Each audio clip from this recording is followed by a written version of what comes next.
Bonjour et bienvenue sur cette nouvelle vidéo. J'espère que vous allez bien, ça fait toujours plaisir de partager avec vous.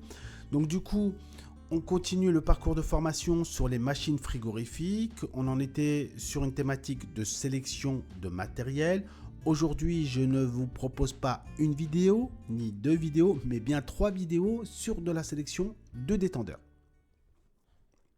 Alors de façon très globale et très générale, un détendeur va créer une chute de pression. Cette chute de pression va s'accompagner d'une chute de la température. Ici, j'ai pris pour vous un petit exemple. Si on a du fluide frigorigène à 10 bars 40 degrés qui entre dans notre détendeur, celui-ci donc va créer une chute de pression. On voit ici que la pression est passée à 2 bars et donc cette chute de pression s'est accompagnée d'une chute de la température. Le fluide frigorigène est maintenant à 0 degré et il peut donc refroidir la chambre froide ou le bureau à climatiser. Alors on l'a vu tout au long du parcours de formation, il existe plusieurs types de détendeurs. Le plus basique, le plus classique, c'est le détendeur capillaire. Lui, il va créer une chute de pression au travers d'un tube de très faible diamètre. Et donc c'est un détendeur que l'on retrouve en froid domestique, donc dans nos réfrigérateurs, mais également en split system de faible puissance. Le deuxième type de détendeur, c'est les détendeurs thermostatiques. Donc ce sont des équipements qui ont été créés par Danfoss il y a plusieurs décennies. Donc ce sont des détendeurs qu'on va surtout retrouver en chambre froide, donc en réfrigération commerciale. Et la détente est réalisée au travers de cet orifice de détente qui est à l'intérieur donc du corps de la vanne. Et enfin, on va se retrouver avec les détendeurs de dernière génération. Ce sont les détendeurs électroniques. Donc, on a un petit moteur qui peut être un moteur pas à pas ou un moteur à impulsion qui va déplacer un pointeau à l'intérieur du corps de la vanne. Et ce pointeau va réaliser la détente du fluide frigorigène. Donc, ce type de détendeur doit être accompagné d'un régulateur. Et au niveau des fabricants, bien sûr, on va retrouver Danfoss, Carrel, Sportland ou bien Emerson. Alors l'objectif ici, c'est d'approfondir le fonctionnement de ces détendeurs, mais surtout de vous proposer des méthodes de sélection qui pourront donc répondre à vos besoins et à vos projets. Alors avant de passer au slide suivant, je vais vous demander de garder 3 choses très importantes en tête. Donc on a 3 critères de sélection du détendeur de façon très générale. Donc on aura bien sûr le premier critère, c'est la delta P, donc c'est la différence de pression. Donc ici, on est sur une delta P de 8 bars, on fait 10 moins 2, c'est assez simple. Deuxième grandeur caractéristique de sélection, bien sûr, ça sera la puissance frigorifique. Donc en fin de compte, c'est le débit de fluide frigorigène qui traverse le détendeur. Et enfin, on aura le sous-refroidissement qui lui aussi est un paramètre important de sélection du détendeur. Mais ça, je vais préciser pourquoi lorsqu'on abordera donc la thématique des détendeurs thermostatiques. Allez, j'attaque la sélection du détendeur capillaire. Donc ce type de détendeur est surtout installé donc, sur des réfrigérateurs domestiques, mais également en split system. Alors ici, on a un joli schéma avec une installation avec les éléments principaux d'un circuit frigorifique. Donc on va se retrouver avec le compresseur qui met en mouvement le fluide frigorigène. Donc lui, il aspire les vapeurs BP produites dans l'évaporateur et les refoule à la pression HP. Donc ce fluide, ce gaz qui est chaud va se refroidir dans le condenseur et donc on va récupérer du fluide toujours à la pression HP mais à l'état liquide à la sortie du condenseur. Ce liquide à la pression HP va traverser donc le filtre déshydrateur et va directement entrer dans le détendeur capillaire. Donc le fluide frigorigène va passer d'une HP à une BP et donc à l'entrée de l'évaporateur, on va se retrouver avec du fluide à moins 20 degrés, donc lorsqu'on veut avoir donc un congélateur par exemple, et donc le fluide qui est froid va permettre donc d'échanger de la chaleur avec l'enceinte, et donc au fur et à mesure ce liquide va s'évaporer, et normalement donc on va se retrouver avec du fluide frigorigène à l'état vapeur, toujours à la pression BP, à l'aspiration du compresseur pour un nouveau cycle. Alors pour donner quelques valeurs numériques, quelques grandeurs caractéristiques de fonctionnement de ce type d'installation, donc on va avoir 35 degrés à peu près à l'entrée du détendeur, donc la détente va provoquer donc une chute de la température, on l'a déjà dit. Côté BP, on aura une température de moins 20 degrés, donc dans la partie congélation du réfrigérateur, on aura moins 20, bien sûr on n'aura pas moins 20 dans tout le réfrigérateur, hein. Vous avez bien compris que seule la partie congélation est à moins 20. Et ce qui va être intéressant de noter, ça va être les valeurs de fonctionnement au niveau des pressions, puisque même si les températures ici seront les mêmes, en fonction du fluide, on aura donc des pressions de fonctionnement différentes. Si je prends par exemple du R134A, qui est un fluide qu'on utilise donc pour ce type de réfrigérateur, côté HP, donc pour 35 degrés en condensation, on aura à peu près 8 bars. Côté BP, attention, les pressions sont assez faibles sur un réfrigérateur, donc on aura 0,3 bars. Et la delta P, la différence de pression créée par le détendeur, est de 7,7 bars. Alors on a un autre fluide maintenant qui est en remplacement du R134, qui est le R600A, mais qui pose d'autres problèmes puisque c'est un fluide de type A3 qui est très inflammable. Alors il est intéressant de noter que la delta P de 7,7 bars, donc c'est la perte de charge que va créer le tube capillaire, va donc dépendre de deux paramètres. Le premier paramètre, ça sera le diamètre intérieur du tube, et le deuxième paramètre, ça sera sa longueur. Parce que vous comprenez bien que plus le tube est long, plus la delta P sera importante. Alors au niveau du diamètre intérieur, j'ai été chercher sur internet chez Lefroy Pecomark, donc qui est un distributeur d'équipements frigorifiques. Et lui, donc dans son catalogue, il propose donc un conditionnement en couronne de 30 mètres. Et donc il a 6 diamètres à nous proposer. Donc le premier en 0,80 mm, 1 mm, 1,20 mm, 1,50 et 2 mm. Donc ça, c'est en diamètre intérieur. Alors attention, en diamètre extérieur, donc visuellement, on peut avoir le même diamètre extérieur, mais pour des diamètres intérieurs différents. Donc ça, c'est une erreur dans laquelle on peut tomber. Et donc, il faudra faire attention à ce niveau-là. Donc je pense que vous avez bien compris que ça sera le diamètre du tube et donc la longueur de tuyauterie qui va faire donc la perte de charge. Donc dans le slide suivant, je vais vous expliquer assez facilement comment faire pour justement connaître le diamètre et la longueur de tuyauterie pour donc créer la bonne perte de charge.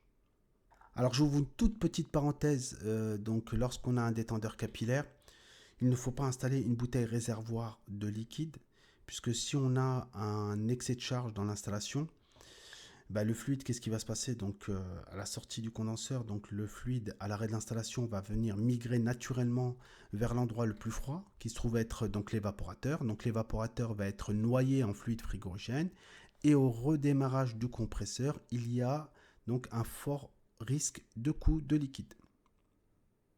Allez, je passe au slide suivant, et donc là, d'un point de vue pratico-pratique, je vais vous montrer 3 façons différentes pour pouvoir déterminer les caractéristiques d'un détendeur capillaire.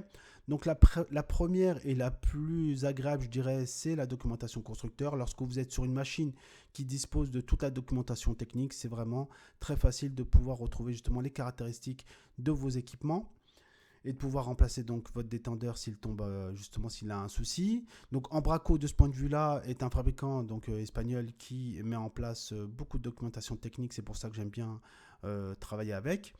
Et donc d'un point de vue pratico-pratique, donc par exemple si j'ai un compresseur de type EMI 30ER avec donc une puissance frigorifique de 290 BTU par heure. Donc là, pour avoir des watts, il faut diviser par 3. Donc on est à peu près à 100 watts de puissance frigorifique.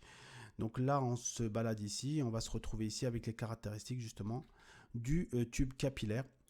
Et donc pour ce fabricant, avec ce compresseur-là, il faudra donc ici un diamètre de 0,80 mm et donc du coup une longueur de tube donc de 3550 mm, donc 3,50 m à peu près, de tube capillaire. Donc là, c'est vraiment la façon la plus simple et la plus rapide pour pouvoir justement sélectionner votre détendeur.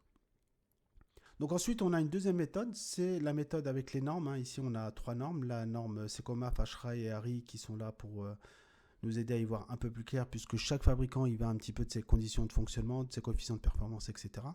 Donc eux mettent en place donc des conditions standards pour pouvoir justement comparer les produits les uns avec les autres. Donc Ashrae par exemple impose une température d'aspiration de 20 degrés Celsius. Donc ça permet donc de comparer ce qui est comparable. Alors ce tableau va permettre de présélectionner si vous voulez le détendeur capillaire et va aider aussi les fabricants pour pouvoir justement dimensionner de leur côté les capillaires de leurs équipements, hein, comme pour des speed systems par exemple. Alors donc du coup si je reviens sur l'exemple ici, donc là on était sur 100 watts. Donc la ligne de 100 watts elle est par là et donc du coup l'ordre de grandeur ici en fonction des différentes normes et donc on est sur une évaporation entre moins 30 et moins 20 sur un détendeur capillaire donc de 0,78 mm et de 3 mètres de longueur. Et si j'étais sur une évaporation de moins 20 à moins 5, donc du coup on sera un peu plus grand en diamètre, donc 0,91 pour 3 mètres de longueur. Donc là, vous voyez que les ordres de grandeur sont quand même respectés. Et donc, du coup, je passe à la troisième méthode. Donc là, on va avoir un joli logiciel qui nous est mis à disposition par Danfoss, DynCap. Vous le connaissez sûrement, je vous l'ai déjà présenté. Et donc, du coup, je vais faire un petit exemple avec vous assez rapidement. Vous allez voir qu'on va pouvoir sortir très rapidement donc, des diamètres et des longueurs de tubes capillaires. Alors moi, DynCap, je l'ai sur mon bureau. J'ai déjà installé. Donc si vous voulez l'installer, donc c'est gratuit, hein, vous inquiétez pas. Vous allez sur votre moteur de recherche habituel, DynCap. Voilà. Et puis donc du coup, vous allez sur le troisième ou le quatrième. Hein, les deux fonctionnent. Je les ai testés il n'y a même pas une demi-heure. Donc là, vous double-cliquez sur DynCap. Voilà. Donc du coup, vous le mettez sur votre, vous l'installez sur votre ordinateur. Donc ici, on a le schéma qu'on a vu tout à l'heure. Et donc du coup, en partie supérieure, on a Input Data. Donc on a donc les grandeurs d'entrée et ici on aura les propositions que nous fera le logiciel. Donc tout d'abord, moi je vous conseille d'aller sur Setting ici et d'aller checker un petit peu les unités. Donc là, énergie en watts, température en degrés Celsius, pression en bar, c'est bon, diamètre en millimètres, longueur de tube donc en mètres et le débit en litres par minute. Bon, bah, c'est bon. Et là, par exemple, donc du coup, je vais prendre un fluide donc, qu'on utilise. Donc on a du R134, on a du R290, on a du R600A aussi. Donc là, vous voyez les trois fluides qu'on utilise pour le froid domestique, ils sont présents dans le logiciel. Donc ça, c'est bien. Donc R600A, par exemple, je mets aller une puissance frigorifique de 300 watts, par exemple. Une évaporation à moins 20. Donc là, 300 watts, bien sûr, vous allez récupérer la puissance frigorifique, vous allez récupérer cette information-là sur la plaque signalétique de votre appareil. Donc en évaporation, je vais laisser moins 20, c'est très bien. En condensation, donc le local est à 25. Donc 25 plus 15, on va être à 40 en HP. Donc voilà. Gas return, donc du coup, on va mettre une surchauffe à l'aspiration de 10, donc du coup on entre dans le compresseur à moins 10. Voilà.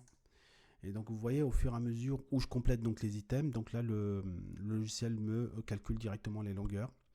Et donc là pour ce cas là, il me propose donc une longueur de 1,90 m et donc un diamètre de 1,20 mm.